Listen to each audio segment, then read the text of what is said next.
Seneca, salah satu legenda Stoikisme, menulis ratusan karya semasa hidupnya. Namun, salah satu yang paling kuat adalah De Brevitate Vitae, tentang singkatnya kehidupan. Esai yang ditulis sekitar tahun 49 Masehi ini, kemungkinan sebelum ia diminta oleh Agrippina, ibunda Nero muda untuk menjadi tutor sang calon kaisar di tahun yang sama, ditujukan kepada Pompeius Paulinus, pejabat penting di kota Roma, yang kemungkinan adalah mertuanya sendiri, yang ketika itu akan memasuki masa pensiun. Dalam pandangan Seneca, cara paling baik untuk mengoptimalkan waktu adalah dengan hidup pada saat ini, dan mengisinya dengan berbagai hal yang bermakna. De Brevitate Vitae adalah karya yang wajib dibaca bagi siapapun yang hendak mengenal Seneca. Anda boleh tidak membaca ratusan surat dan esainya yang lain, tapi yang satu ini harus dibaca. Bukan saja karena terdapat banyak sekali substansi dalam bentuk kalimat-kalimat yang layak kutip, tapi juga karena topik yang dibahas, sekali lagi, dalam perspektif relevan untuk semua orang dengan berbagai latar belakang. Buat pemimpin, tapi juga buat awam. Sebab, sekali atau mungkin beberapa kali, dalam hidup kita pasti akan dihadapkan pada pertanyaan ini, apakah kita telah menjalani hidup sebaik-baiknya? Kita boleh tidak setuju terhadap anjuran-anjuran Seneca, tapi setidaknya kita bersepakat bahwa waktu, sumber daya kita yang terbatas ini, memang perlu diisi atau dikelola dengan bijaksana. Jika itu saja sudah mengendap dalam benak kita, maka sangat mungkin ia akan menjadi penggerak pada saat yang tepat untuk menjalani hidup dengan sebaik-baiknya. Di bagian pertama, Seneca mencoba menjawab pandangan yang menganggap bahwa waktu yang tersedia bagi manusia demikian singkat.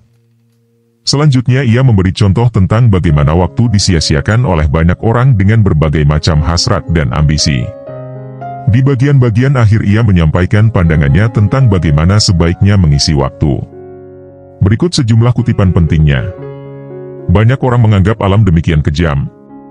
Sebagian besar manusia mengeluh tentang kejamnya alam, karena kita dilahirkan untuk rentang waktu yang singkat, dan karena waktu yang diberikan kepada kita ini melaju dengan begitu cepat dan tergesa-gesa dan hanya dengan sedikit pengecualian, kehidupan lalu berhenti pada saat kita semua justru baru mulai bersiap-siap. Dan tak pandang bulu. Bukan hanya orang-orang di jalan dan mereka yang tidak suka berpikir yang mengeluhkan hal ini dan melihatnya sebagai kejahatan universal. Perasaan yang sama juga berada di balik keluhan orang-orang terhormat. Padahal, kitalah yang menyia-nyiakannya. Bukannya kita memiliki waktu yang singkat untuk hidup, tetapi kitalah yang menghabiskan banyak waktu. Hidup ini cukup panjang, dan jumlah yang sangat cukup telah diberikan kepada kita untuk menghasilkan pencapaian tertinggi seandainya semuanya diinvestasikan dengan baik. Kita yang membuatnya pendek. Demikianlah, kita tidak diberi umur pendek tetapi kita yang membuatnya pendek, dan kita bukannya kekurangan perbekalan tetapi bersikap boros terhadapnya. Ada yang mengejar ambisi politik dan mengejar keuntungan dagang. Ada yang menghabiskan daya hidupnya untuk mengejar ambisi politik, selalu menggantungkan keberhasilan diri pada penilaian orang lain. Sementara yang lain, menghabiskan hidupnya mengejar keuntungan meskipun harus menjelajahi semua daratan dan lautan karena terdorong oleh nafsu untuk berdagang. Kita dibuat kewalahan dan sulit melihat kebenaran. Kejahatan mengepung dan menyerang kita dari segala sisi, dan tak membiarkan kita bangkit dan membuka mata mereka untuk melihat kebenaran, tetapi malah membuat kita kewalahan dan membuatnya mengakar dalam hasrat diri. Mereka yang bernasib mujur pun bukan pengecualian. Apakah Anda pikir saya hanya berbicara tentang orang-orang yang kejahatannya sudah jelas? Lihatlah juga mereka yang karena nasibnya yang beruntung membuatnya dikelilingi banyak orang, mereka pun tercekik oleh berkat yang mereka dapatkan. Mereka mendambakan waktu luang yang tidak mereka miliki. Engkau bisa melihat sendiri bahwa orang yang paling berpengaruh dan yang berkedudukan tinggi membuat pernyataan yang menunjukkan bahwa mereka pun mendambakan waktu luang, mengagungkan hal itu, dan menilainya lebih tinggi daripada semua berkat mereka. Seorang kaisar pun demikian. Augustus yang didoakan, yang menerima berkat terbanyak dari para dewa dibandingkan siapapun, juga tak pernah berhenti berdoa agar bisa beristirahat dan mendapatkan kelonggaran dari berbagai urusan publik. Apapun yang dia katakan selalu dikaitkan dengan soal ini, harapannya agar bisa bersantai. Jadilah seperti Cicero yang hidupnya tak bergantung pada nasib baik. Cicero menyebut dirinya seorang semi tahanan, tetapi orang yang benar-benar bijaksana sepertinya tak akan mungkin menjadi serendah itu. ia tak akan pernah menjadi semi tahanan, tetapi akan selalu menikmati kebebasan yang penuh dan utuh, bebas menjadi tuan untuk dirinya sendiri dan lebih tinggi dari yang lainnya. Sebab apa yang kedudukannya bisa lebih tinggi dibandingkan dengan orang yang hidupnya tidak menggantungkan diri pada nasib baik? Untuk bisa seperti itu kita harus belajar sepanjang hayat. Tetapi belajar bagaimana hidup membutuhkan waktu seumur hidup, dan, yang mungkin lebih mengejutkanmu, perlu seumur hidup pula untuk belajar bagaimana mati. Agar bisa memanfaatkan berapapun waktu yang tersedia bagi kita. Percayalah, merupakan tanda dari seseorang yang agung, yang berada di atas kesalahan manusia, adalah yang tak membiarkan waktu yang dimilikinya disia-siakan, ia memiliki kehidupan terpanjang yang mungkin dia raih, karena berapapun waktu yang tersedia baginya, ia mengabdikan sepenuhnya bagi dirinya. Tanpa takut pada apa yang akan terjadi esok hari. Tetapi, mereka adalah orang yang menghabiskan seluruh waktunya untuk kebutuhannya sendiri, yang mengatur setiap hari seolah-olah itu adalah hari terakhirnya, yang tidak merindukan atau takut pada apa yang akan terjadi di hari berikutnya. Mereka tak lagi bergantung pada nasib. Selebihnya, nasib baik silakan memilih apapun keinginannya, hidupnya sudah tercukupi.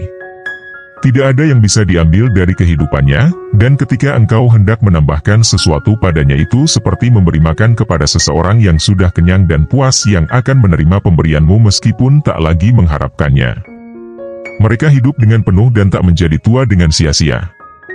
Jadi, engkau jangan berpikir seorang pria berumur panjang karena ia memiliki rambut putih dan keriput, ia belumlah hidup cukup lama, tapi hanya eksis dengan lama. Mereka tak bergantung pada hari esok dan kehilangan hari ini. Rintangan terbesar dalam hidup adalah ekspektasi, bergantung pada hari esok namun kehilangan hari ini. Engkau hendak mengatur sesuatu yang berada dalam kendali nasib, dan mengabaikan apa yang ada dalam kendalimu. Sekali lagi, inilah tantangan yang kita hadapi. Kehidupan terbagi dalam 3 periode, masa lalu, sekarang dan masa depan. Dari semua itu, masa kini begitu singkat, masa depan meragukan, masa lalu adalah yang pasti. Butuh pikiran yang bebas dan tenang untuk memandang dengan leluasa. Hanya pikiran yang tenang dan bebas dari ketergantungan yang dapat mengarungi semua tahapan kehidupan, pikiran orang-orang yang sibuk, seolah-olah dicengkram olehku, tak dapat berbalik dan menoleh ke belakang. Bahwa waktu yang tersedia sudah cukup untuk kita. Jadi, betapapun singkatnya, waktu itu sudah cukup. Dan oleh sebab itu kapanpun hari akhir itu akan tiba, seorang bijak tak akan ragu menemui kematian dengan langkah tegap. Jadilah seperti para filsuf, para bijak. Dari semuanya, hanya mereka yang dapat menyediakan waktu untuk filsafat, hanya merekalah yang benar-benar hidup. Karena mereka tidak hanya mampu mengawasi dengan baik masa hidup mereka sendiri, tetapi mereka juga mengambil yang terbaik dari setiap zaman untuk mereka. Tahun-tahun yang telah berlalu pun bisa mereka tambahkan untuk mereka. Mereka memberitahu kita bagaimana menjalani hidup. Kecuali jika kita sangat tidak mampu bersyukur, mereka semua yang memberikan kredo suci bagi kita, dilahirkan untuk kita, dan mempersiapkan bagi kita bagaimana menjalani hidup. Mempersembahkan kehidupannya untuk kebaikan kita. Tak satu pun ajaran mereka akan memaksamu untuk mati, sebaliknya mengajarkan kita bagaimana cara untuk mati. Tak satu pun dari mereka akan menyia-nyiakan tahun-tahun kehidupanmu, mereka justru mempersembahkan tahun-tahun kehidupannya untuk kita.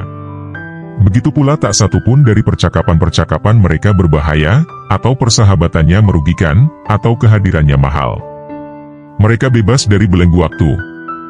Begitulah kehidupan filsuf sangat luas, tidak dibatasi oleh batas yang sama seperti dialami yang lain. Dia bebas dari berbagai hukum yang membatasi umat manusia, dan setiap zaman menjadikan dia seolah-olah dewa. Waktu-waktu yang telah berlalu, ia menangkapnya dalam ingatannya. Waktu hadir saat ini, dia menggunakannya. Waktu yang akan datang, dia mengantisipasinya. Kombinasi semua ini menjadi satu yang memberinya hidup yang panjang. Tak terjebak dalam kecemasan.